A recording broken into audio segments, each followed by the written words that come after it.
Langgengkan politik dinasti, Jokowi mau bentuk rezim orde oligarki. Di sini mengambil tanah rakyat seperti nggak apa-apa, ya, mengurangi jaminan sosial menjadi tidak apa-apa. Dan ini kemudian kita mau memakjulkan karena dia punya urusan dengan MK yang mau memasukkan anaknya, mengorbitkan anaknya yang sulung untuk menjadi penerus kekuasaannya nanti, digandengkan dengan Prabowo Subianto. Nah, ini membuat orang merasa ini sudah layak dimakjulkan. Sebelum itu 100 tokoh telah datang ke pertimbangan yang cukup panjang, karena Jokowi maksudnya. Jokowi 100 tokoh. Kekuasaan yang sudah berjalan dari periode pertama sampai sekarang ini 9 tahun itu sudah membuat kehidupan ini menjadi tidak lagi enak. Kehidupan berbangsa ini tidak nyaman. Kehidupan berbangsa ini tidak nyaman. Suku-suku sekarang daerah-daerah strategis dan mengandung tambang dan mineral itu menjadi terancam.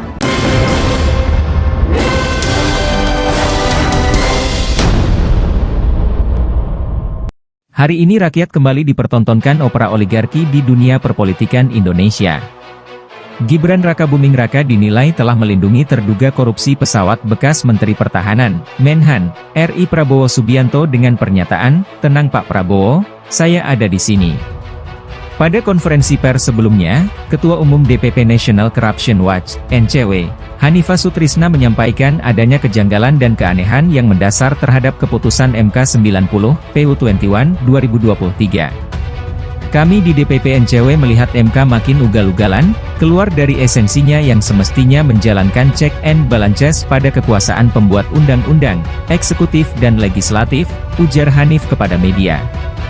Kekhawatiran akan ketidaknetralan dari oknum Ketua MK, membuat publik meragukan lembaga penegakan konstitusi ini tidak bisa dipercaya jika terjadi perselisihan pemilihan presiden, pilpres, dan pemilihan legislatif, pileg, pada tahun depan 2024.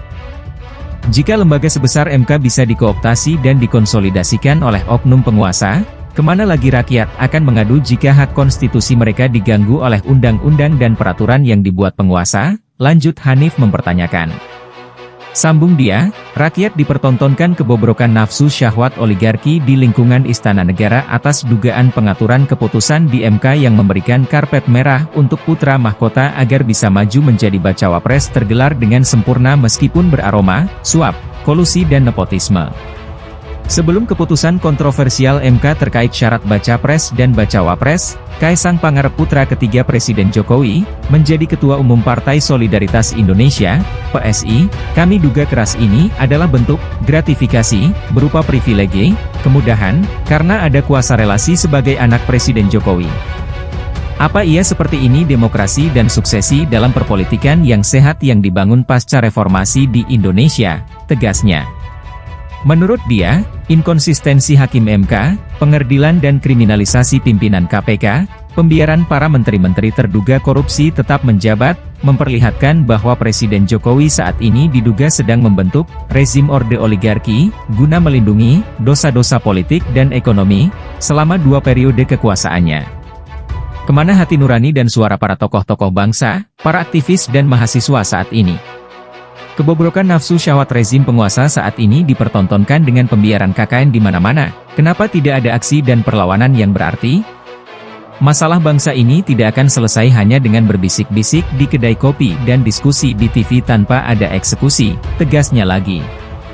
Sebelumnya, NCW menilai Menhan RI Prabowo Subianto diduga keras melakukan korupsi impor pesawat bekas. Selain itu, Prabowo juga diduga telah merugikan negara 6 triliun rupiah atas gagalnya program Lumbung Pangan Nasional, LPN. Menurut kami, Prabowo sangat tidak pantas mencalonkan diri sebagai Capres 2024 hingga 2029, apalagi melanjutkan kepemimpinan negara sebesar Indonesia ini, terangnya.